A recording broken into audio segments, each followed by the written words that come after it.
Hello YouTube and welcome back to Old Maryland 63C10. In this episode, we're not actually working on the truck, but we're building an air dryer for our air compressor out of this old refrigerator. So stay tuned and we'll see how we do that.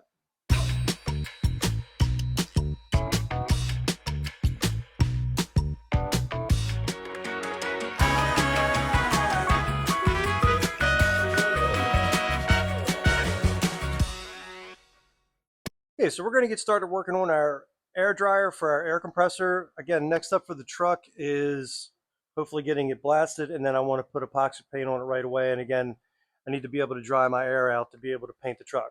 So let's take a look at what we're doing with this old refrigerator. So I have this dorm fridge, and I'm going to be sitting a bucket on the inside of here, running the air through it to be able to cool it.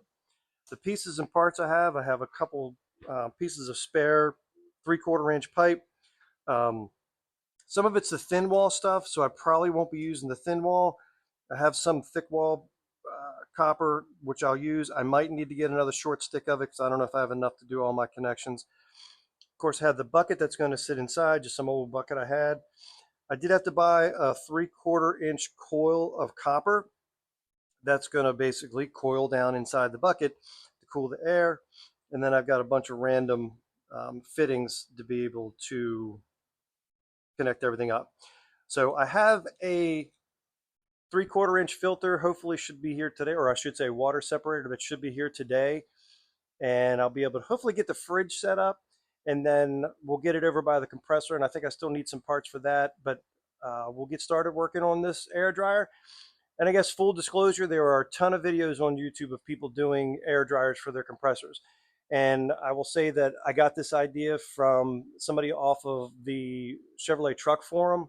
So nothing here is original. I'm copying his idea. I'm modifying it based on some other ideas I saw on YouTube. So again, can't take credit for inventing anything here, but this is just how I'm going to try to set up my dryer. So the first thing we need to do is build a little shelf to be able to support the bucket in the fridge. So let's get started on that. Okay, so I made this little shelf with those two little kickstands there. I didn't nail it yet because the bucket has to sit in here. And of course, the lines will run out of the top to the come from the compressor to the top of the bucket, coil down inside, and then come out the bottom and come out the other side of the fridge. So before I glue in these pieces, I want to, or nail them in, whichever I'm going to do, I want to get the lines run so I know where it's going to come out. So if I have to move this one back a little bit to get it out, I would be able to do it. So next step is kind of starting to uncoil the copper. I will say I've never messed with a copper coil like this, so I'm hoping it's relatively easy to bend, but we'll find out. So let's see if we can get the coil in the bucket.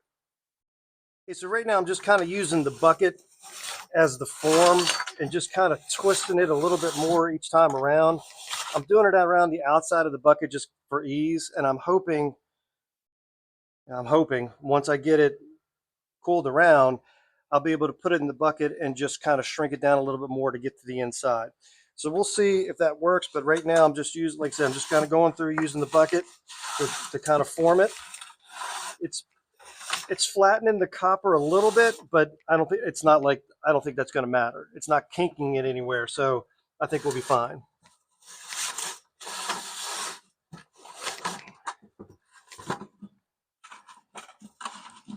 So I got the coil down in the bucket. I will say I had a hard time getting the coil in there. So if you take any advice, I would not use the outside of the bucket as the template. I would try to figure or find something that's more the inside diameter and work it around the inside. What I ended up doing was getting a piece of wood that was roughly the shape of the bucket and kind of just pulled it into this form to get it to pinch down. But it's in there. I got a couple flat spots, not kinks, but a few flat spots. So the next thing we're going to do is put this 90-degree fitting all the way in the bottom to bring the pipe a little bit towards off the edge of the bucket, I should say, in order to be able to put the hole that comes in the bottom. So actually we got to cut some small pieces of copper and start making a few solders to start doing the piping. Now you can kind of see what we're going for here. Just made a 90-degree there in the copper, brought it over towards the edge of the bucket, and comes out the bottom there. So we'll eventually connect that to the outside line. But so for now, just need to start doing some soldering, and we'll get the bottom kind of situated, and then we'll move on to the top. So there are a lot of videos on YouTube on how to solder, and I'm not an expert at it, so I'll just show you what I've been doing. I've done the same process for all the joints on the dryer. So the first thing, just take a little bit of emery cloth and clean up the end of the copper pipe.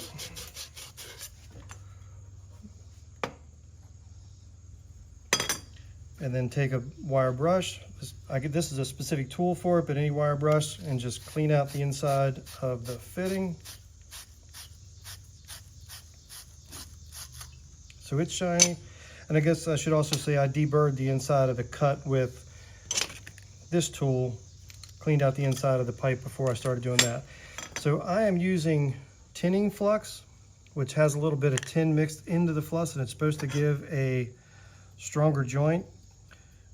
I'm not sure if that's the case, but that's what I read. So I just put a little bit on the pipe.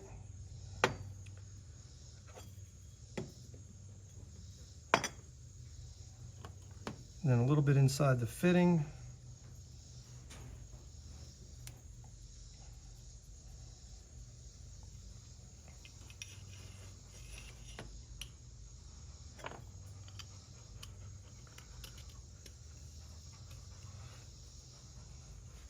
And then I wipe the excess off because from what I've read, the lead likes to follow the flux. So if you have a lot of flux up here on the pipe, it's going to follow that and make a messier joint. So let's go ahead and get the torch going.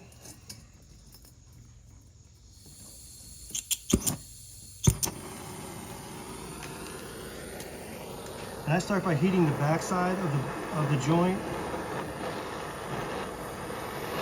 And then I feed the lead from the opposite side, so that way the lead pulls to where the heat is. So we'll just get it hot. Do a little test.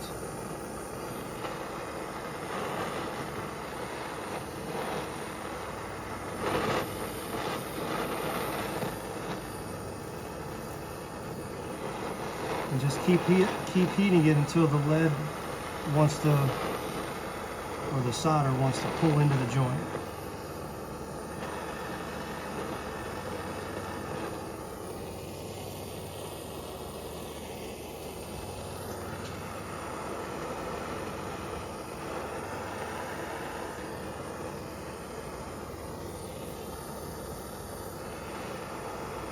Just like that.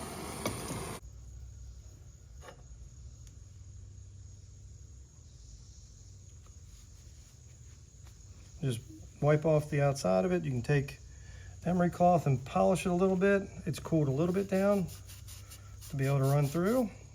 And that's how I make my joints. Okay, so I got my fridge sitting over here pretty much where it's going to go in relation to the compressor. So, of course, this jumper hose is going to eventually connect onto here. And then, again, coming out this other side where the first filter will sit. But obviously the filter is not going to fit where it is, so we've got to build this up a little bit. So I think I'm going to make a stand that's going to lift this up about 10 inches and get it pretty close to this 2x4 right here, so the top of the fridge will sit even with that in case I put a shelf over it or something like that. So next thing is to be able to build the stand to be able to lift this pipe up high enough to be able to get the filter down there. Okay, you got the tank hooked up to the system. I've got a valve here to be able to turn the air on and off in the whole system. Again, pipe comes through. I have not yet put caulk around where the pipe goes to the fridge yet. That'll probably be last once I know everything works. I don't have any water in my bucket, but again, same thing. I tested that and to make sure the caulking at the bottom where the pipe came out didn't leak, and so far it hasn't, but again, that'll be last when everything's tested and make sure it all works. Connector there. And then we come outside the fridge again to a pressure regulator and a water separator. So now we're ready to move on to basically where we'll hook everything up. So I've got this 3/4 inch pipe that's just temporarily put on the wall here. This pipe coming out of the separator will go here. And I'm gonna put an extra drain right here because this might eventually run up and feed a reel in the top of my barn, but I'm not 100% sure if I want to do that. but just in case, I just have another drain. So I had some 1/2-inch pipe left over. So we're gonna put a drain on here. Then it'll work its way up. And again, at this 2x4, I'm gonna bring the pipe in the filtration system to run my paint gun, and probably right about in here, maybe 12 inches down, we'll come over a little bit for just a air pressure or an airline fitting. So that's where we are. We're ready to connect this up and start making some cuts here. So stay tuned. I took some time mocking everything up, so pretty much have everything where I want it so you can get an idea of what we're working with. So that'll be the extra drain. Again, I'm not sure I'm gonna need that. It might be overkill, but we'll keep it on there. I marked the fittings on this pipe with silver marker because they have to be clocked a certain direction, because this one comes out to be able to make the bend to eventually feed over to the other dryer and filters that I have. So everything's just kind of cut in place. Nothing's soldered yet. I cleaned up the edges. I'll probably go back over it a little bit when I go to solder everything together. This fitting here, this one is going to be, like I said, the main everyday use line here. So I have a valve before the other filters because I want to be able to shut the air off if I'm not using that part. No sense having the air running through the filter and the decusant beads if I'm not using it. So now it's time to take the whole thing back apart and start soldering up all the joints and hopefully start getting this part completed. I guess one other thing I should add, I did put a coupling here because obviously this has to mount flush to the wall, and threading this into here, I didn't want to have to try to guess at it to get it right. And the same thing with this fitting over here. I'm not so worried if this is up or down here, but trying to thread both of these to get this to fit up against the wall, I just didn't want to mess with it. So I'm just throwing this extra coupling in here so that I can tighten this one down, tighten this one down, and then be able to put this flush against the wall. So that's just why there's that extra coupling in there.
Okay, we got everything wrapped up. Of course, got the line coming in. The bucket in the fridge. The only thing I haven't done yet is fill in with caulking around these gaps where the pipe comes through, but we'll do that next. Got the water separator on the outside. I ran a new receptacle to my existing one that was already over there. so I could plug the fridge in. So we got the receptacle in and the fridge running. The manifold is in, and I don't think we have any leaks because you can tell it's got some pressure on it. And then of course the fitting for the main line to use on a regular basis. And then got the regulator in for the paint. And I think we're all set to go. So that's going to wrap up this episode. Again, the episode before that, or the work I had to do before that, I guess I should say, was running new electric for my air compressor, which I did. So the compressor's set, the air dryer's set, so now it's back to working on Hank. So in the next episode when we come back, we're going to blast the cab and get the painting, got to clean up the shop, put everything back to where it was, and hopefully we'll be back real soon. So we'll see you next time on Old Maryland 63C10, where we'll be working on stripping and painting the cab.